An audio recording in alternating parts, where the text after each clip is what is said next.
PROSIGNS and most commonly used abbreviations in Morse code. PROSIGNS or procedural signals are shorthand signals used in radio telegraphy. They are special characters made by running two characters or letters without any spacing. For example,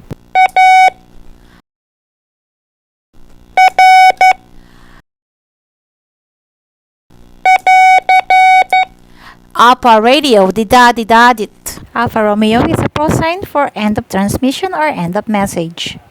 To distinguish with regular characters, it is written with overscore.